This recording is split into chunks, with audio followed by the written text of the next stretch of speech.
आयकर रिटर्न या ITR filing का समय आ गया है। आकलन वर्ष 2025-26 के लिए लाखों करदाताओं जैसे सैलरीड एम्प्लॉय, फ्रीलांसर, प्रोफेशनल्स और बिजनेस ओनर्स के पास 15 सितंबर 2025 तक अपनी रिटर्न दाखिल करने की अंतिम समय सीमा है। इस डेडलाइन को मिस करना महंगा पड़ सकता है। तो आइए जानते हैं क्या होता है अगर आप फाइलिंग से चूक जाते हैं। सबसे पहले सेक्शन 334FA के तहत लेट फीस लगेगी। अगर आपकी कुल आय 5 लाख रुपए से ज्यादा है तो 5,000 रुपए का जुर्माना। अगर आपकी आय 5 लाख रुपए से कम है तो 1,000 रुपए का जुर्माना लग सकता है।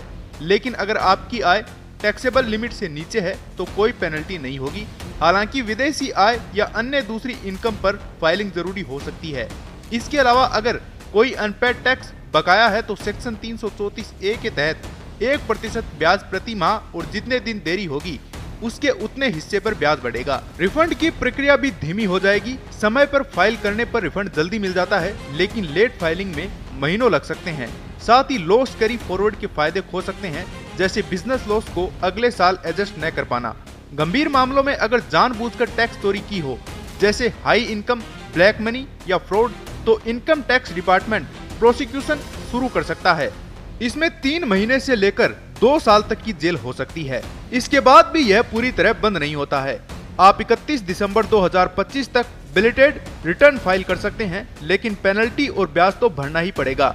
डिपार्टमेंट अब क्रॉनिक लेट फाइलर्स पर सख्ती बरतने की प्लानिंग कर रहा है ताकि कंप्लायंस में बढ़ोतरी हो। कभी कभी एक्सटेंशन की उम्मीद भी रहती है, जैसे जीएसटी रिफॉर्म्स या पोर्टल ग्लिच की वजह से।